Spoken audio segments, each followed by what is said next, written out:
Greetings, everyone. I'm going to talk to 5 persons in this video, 5 particular individuals that are going through some things.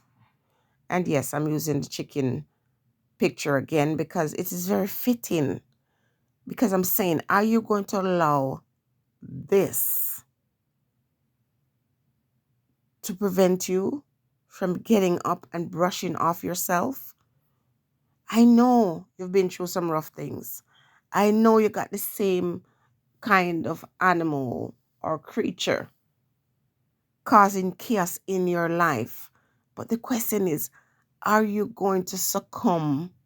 Are you going to surrender? Listen, we allow persons to do things to us when we do not stop them in their tracks. We teach people how to treat us. Now, what I see a lot of people doing is making threats. Oh, I'm going to sue you. I'm going to do this. I'm going to do that. I'm going to leave you. Where you ever heard that? Let your last word remain your last word. Keep it to yourself. So a person who is doing things to harm me and it's going to cause me problems over the long run, I'm not going to ask them to stop. We shouldn't have to ask people who come to violate us that we need them to stop. There are ways to send that message besides saying it. We're not going to announce our intention. The only place you announce your intention is at your altar. And if you're someone who likes to go down on your knees and pray, that's where you announce your intention. Why would you announce your intention to a person? See, I believe in action. And so, though we have to talk, when it comes to certain things that I want to happen in my life, I take action. So, you're going to take action, mister, and you're going to take action, miss. You're not going to tell anybody, oh, I'm going to sue you. They will just get the paper in the mail. You're not telling anybody, oh, I'm going to leave you. They're just going to get up one day and not see you. You don't have to fight with anybody. You don't have to curse anybody. People are violating you and disrespecting you and whatever. Take that silent approach. And you say to yourself, okay, I had enough. And once you realize that you had enough, there's no need to announce that decision. Okay? No need to declare to the world or to the ones who are violating you in the world that you had enough. Let it be known through your action. Okay? And so the very tools that are available to the ones who violate you, they're also available to you. And you're going to use it. I'm going to say one more thing too. As an individual, you're whole and you must strive to be wholesome. Don't wait for someone else to place value on you. The purest love is what you have for yourself. The deepest truth is what you walk through and experience. And so as you go through your experience and you develop wisdom and knowledge, allow that to take you through to learning, never forgetting your experiences, but not taking them as a sort of, chain or rope around your neck. The experience is teaching you wisdom, but you don't gain the wisdom so you can feel angry or hurt. It allows you to be wise and to move on and to thereby become a teacher to someone else who is going to gain those same experiences.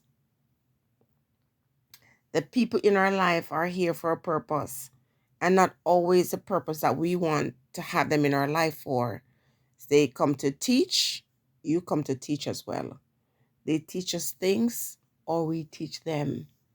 And so as you're going through these situations, remember it's a lesson, and a lesson that is supposed to prepare you for the next thing. Because unfortunately, and maybe for you it's fortunate, but people come to teach us lessons, and these lessons are supposed to be like bridge that we walk upon to take us over the water, to take us on our journey. So if we look at it that way, we don't become so overwhelmed and become so attached to people that even when they're doing things to destroy us, we can't let go. Because a lot of the time, it's not the experience that cause you to hold on to people. Sometimes it's the people themselves that you just don't want to let go. And when the time comes for them to be released from your grip, they're going to attack you. They're going to do and say things that is going to force you to let go. So you can't afford to be better. And at the same time, as I said earlier on, you realize that this person is just a pain in your life, a thorn in your side. And, you're just feeling sorry for yourself. You have to stand up to some of these ones. Some of these people are bullies. Do you know who bullies are? Look at the bullies. They're cowards.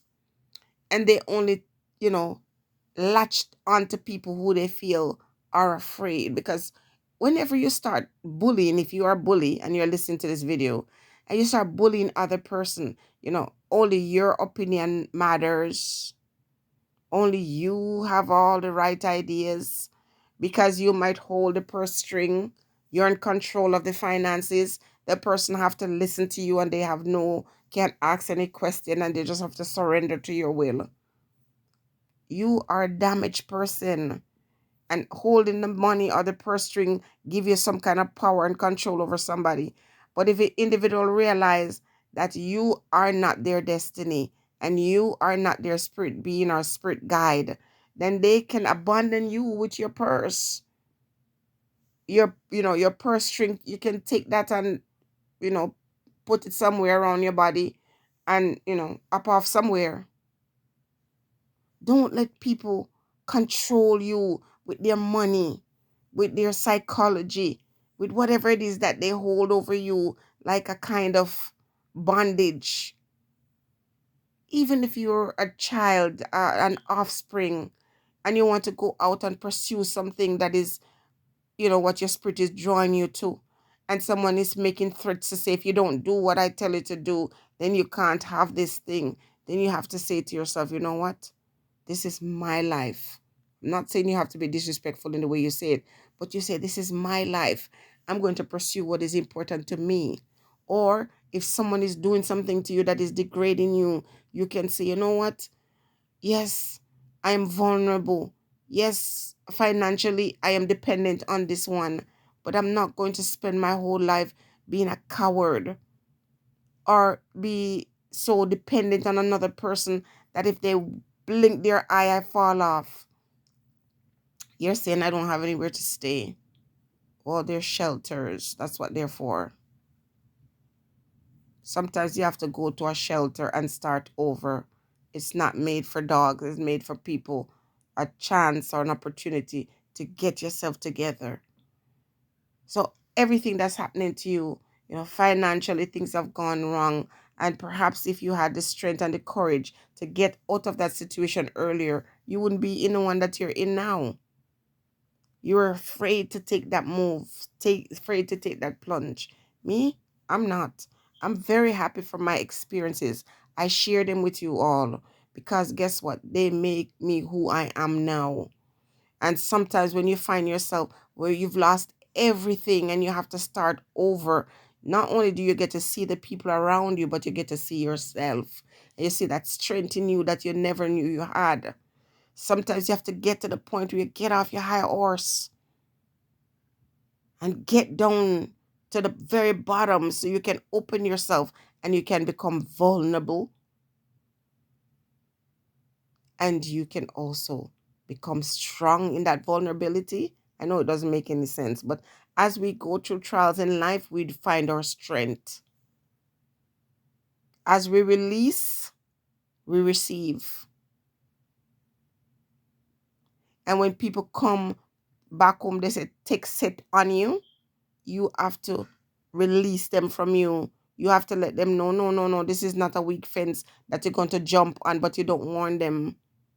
You're not going to say, oh, if you don't stop doing this, I'm going to do this. No, you do the thing. And you remove yourself. A friend of mine had a very abusive husband some years ago. And you know what she did? She carefully planned her way. When he came home from work, she moved out. She didn't take anything. She started all over. She sent him a very strong message that I'm valuable and I don't have to tolerate this anymore. Okay, I'm going to end this right now. Stay blessed.